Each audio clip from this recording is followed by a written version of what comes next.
Hello traders, I welcome you all in today's option key seek. In today's option key seek, we will be focusing on volatility, or we can say we will be talking about IV, that is implied volatility. But before that, if you haven't subscribed the Quantsapp application yet, so you can go in the description, there is a link below. With the help of that, you can sign up Quantsapp, and that is also free. Right, so let's start today's session. And before that, I have opened my application, so you guys can also open your application. And in the application, here we have the analyze section. Now in the analyze section, you can see the India VIX is there. Now what is the India VIX? I'll tell you. India VIX is the fair index, you can say, right? So it shows you how much volatility will be there in the market, right? So if my market, or you can say if the India VIX is trading at 12, right? So it means the Nifty can show you a momentum of 12% in next coming 1 year, you can say, right? Then if the Nifty is giving us 12% momentum in upcoming 1 year, so from there we can derive the momentum from upcoming 1 month or for a 1 week, and that is how we derive the IV as well, right, for the upcoming nearest expiry. Okay, so you can say the IV or implied volatility is derived from the India VIX, okay, but the India VIX is not derived from the IV, right? So IV is the derivative of India VIX, right? Now there is a relationship between your India VIX and your futures price also, okay, and basically it's a inverse relationship, you can say. So there's an inverse relationship between India VIX and futures price, and you will notice on the chart if you will analyze the last few trading session. So whenever the India VIX will increase, at that time your futures price will fall in the negative direction.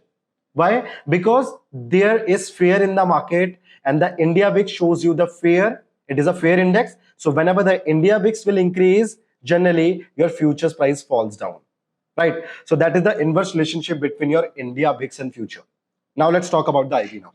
Okay, now talking about IV, whenever we are analyzing the IV, or you can say the implied volatility, right? The other name for this is the forecasted momentum also. So we can say, if I'm talking about IV, so IV is nothing but the forecasted momentum, or you can say the fear of a seller. Okay, so IV is the fear of a seller, right? Now it will show us how much momentum will be there for the next coming expiry. So for example, our expiry is on 27, right? So if my IV is 7, it means 7% of move can be there for the coming 27th date, okay, or you can say 27th of Jan, right? So it will show us the momentum for upcoming nearest expiry, and right now the nearest expiry is 27th Jan. So I can expect if the IV is 7, so 7% of movement will be there in the premium till 27th of Jan, right? Now the IV shows you forecasted momentum. It means the momentum is not in the market, but it will be there in the near future, right? That is your IV.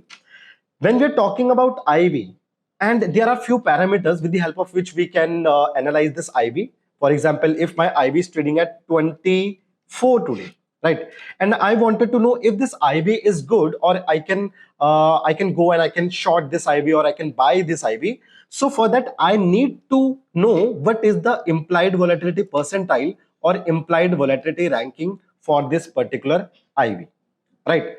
So the percentile and ranking, these are the two important factors. We have talked about these two in multiple videos. I'll give you a summary very quickly, right? So IVP denotes you the implied volatility percentile, right? So if the implied volatility percentile is 40 percentile, it means in last few trading session, okay, the time period, the look back period we have chosen. For example, the look back period is 250. So in 250 trading session, if the IVP is trading at 40 percentile, it means if today's IV is at 24, so in last 250 trading session, the 40% of the IV is trading below 24, okay, and the 60% of the IV in last 250 trading session, that is trading above 24. It means today's IV, that is 24, it is at the rank, you can say at the 41 rank, right? So still it has so much of room, so it can move in the positive direction. So that is why we can go and long the IV. And if I'm buying the IV, it means I am buying a straddle or I'm buying a strangle. Okay. And if I'll buy a straddle or strangle, and if IV increases, so at that time, my premium of call input will also increase and it will give me a profitable trade. Right. Let's see all this in the application also. So I'm opening Quantsapp application here. Right. In the analyze section, you will see the IV chart here. In IV chart right now, we can see the symbol is Nifty, the look back period is 250, right? And IVP is 4, it means 4 percentile.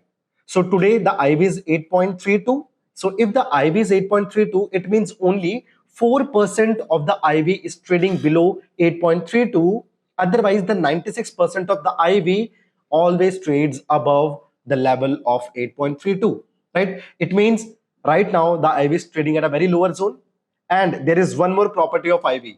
IV always trades in a range. So if my IV is trading at a very low range, it means now it can increase. And if it can increase, so my premium will also increase. And at the time, I'll go and buy a straddle or strangle. Correct? I hope the concept is clear. Now there is one more thing, that is the IVR, the implied volatility ranking. Now what it is? So implied volatility ranking will show you the highest and lowest point in the last few trading session. So for example, the look back period is 250. It means I am analyzing the last 250 trading sessions. Now in this last 250 trading session, the highest IV was at 30.7 and the lowest IV was at 6.05. That was on 26 December 2025, right?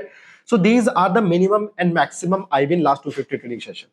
Now out of this highest and lowest value, what is the level of my current IV, that is 8.32, that is being shown by your IVR?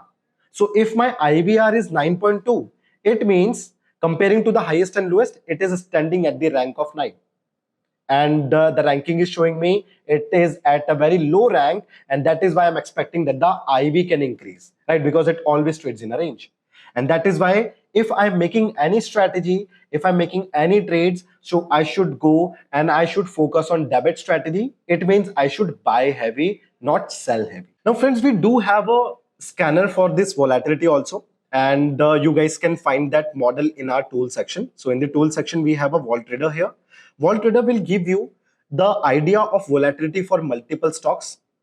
And right now we have multiple stocks that has given us a signal in today's market, that is 7th of January.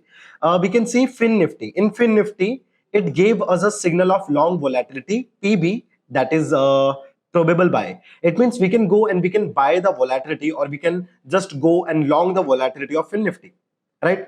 So it means the volatility that is trading at 9.86, it can increase from here, right? So if it will increase, though the premium will also increase, and that is why I can go and I can buy a straddle or a strangle for Fin Nifty, correct?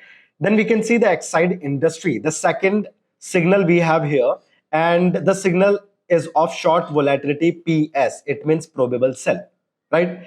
The signal IV is 24.22, and similarly we have multiple stock here. We have Tata Tech, we have Cipla, and so many more, right?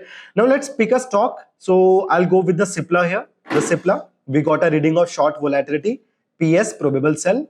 Currently the signal IV is 24.13%, and the date is of today's. It means it is a fresh signal and I can still go and trade it, correct?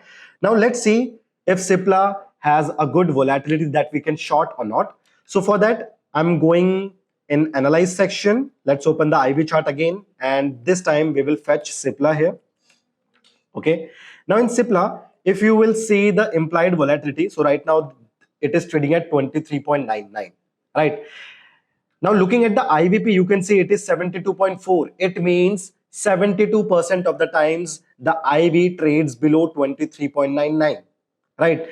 And if you will watch the IVR, so it is also at 30th ranking, right? So normally we analyze IVR whenever we are very close to any event, or whenever we are trading on an event day. But whenever we are trading on a general day, right, there is no event. So at that time, just focus on the IVP, right? So IVP is 72. So it means our implied volatility of Cipla, it is trading at a very higher level, right? If you will watch this, so On the date of 29th October, again, the implied volatility came to the level of 24th, 25th, and from there it dropped down. There was a drastic fall, and that is what we are expecting in today's market also, right? So if my IV will drop from 23.99, it means if the IV will drop, my premium will also drop, and that is why I will go and I will place some credit strategies in Cipla, right? You guys can also go and decode the direction for the Cipla as well. That will be cherry on the top, right? But if you don't have any idea about the direction, so still you can trade the IV with the help of this particular tool, right? Now, similarly, if you want to know if the market in Cipla is for writing or for buying or for any other stock, if you're analyzing Nifty, Bank Nifty, or any other script, and you wanted to know like if I can buy or if I can sell in this particular scenario, so what is the tool for that? So here we have IV HV minus H. So we have a tool here, and you have to select this one, that is IV minus HV. So it is the implied volatility minus historical volatility. Now, talking about historical volatility, actually, I have already explained you what is the implied volatility. Let's talk about the historical volatility first, and then I'll show you the relationship between these two. So IV, as I have told you, it is the forecasted momentum or implied volatility, right? So the momentum that I'm expecting in near future. But when I'm talking HV is the historical volatility or the realized volatility that actually came in the market, right? So that is the historical volatility. So now, whenever I am taking a difference of these two, so for example, IV minus HV, right? IV is the forecasted and HV is the realized volatility. Now, for example, my IV is of 25, right? It means the traders, they are expecting that there will be a momentum of 25%, correct? But if the HV is 16, it means they are expecting much more, but the realized volatility is only of 16. It means the market can remain in my range, right? My range will not get broken out, and that is why this is the time when I will do writing in the market or I will go for a sideways market, right? I'll place the oscillating strategies in the market, correct? Now, what if my historical volatility is greater than the IV? So we'll again take a difference. Now this time I'm calculating IV minus HV, but the historical volatility is of 25 and the IV is of 16, correct? So here we have a number in negative -9. Now it means the historical volatility was way more than what was the expected by the writers. So the writers expected the momentum of 16, but actually the momentum came of 25. That means the market is showing momentum, and we don't have to go and ride the market or we have to trade the sideways market. No, there will be some good momentum, right? So this is the market when you actually have to go and buy the stock, right? Now, if you're buying, so obviously you need to decode the direction. Either you have to go for the put buying or call buying, or if you don't have any idea, so you just go and buy a straddle also. That means you are buying the same strike price call option and put option, right? And this is how you can trade volatility. Now, the strategies that I have shown you, you can just paper test those strategies on option architect. So here for the oscillating, it means when you are expecting IB to increase. So at that time you can go for the either ways strategies, right? So in either ways you can see there is guts, straddle, strangle, strap, strip, many more strategies. And these strategies will benefit you when the IB will increase or the market will give you momentum, right? Then you have the oscillate, right? So this section, there are multiple strategies, and these are all the strategies that is for the sideways market when you are expecting markets to remain in a range or you are expecting IB to fall down, right? So at the time you need to use these strategies, that is calendar call, calendar put, diagonal call, diagonal put, short gut, short straddle, right? Likewise, right? So these are all the strategies that you can use for the sideways market. So traders, this is how you guys can not only trade the direction, but you guys will be able to trade the volatility also, right? With the strategy that I have shown you, you guys can analyze and choose the stock in which you want to take the trade on the basis of volatility, and then you can short or long the volatility as well. So guys, if you like the content that I have showed you in this video, so you guys can like and share this video. there is a comment section, so you guys are most welcome. You guys can share your feedbacks there as well. Now, if you haven't subscribed the Quantsapp till now, so you guys can go in the description. There is a link below. With the help of that, you can sign up Quantsapp, and that is also free. Right? We have so many learning content here. We have more than 125 option tools here that will help you out if you are a serious option trader. Till then, I'm signing off. This is your trainer Ankit Singh Rawat. Have a good day.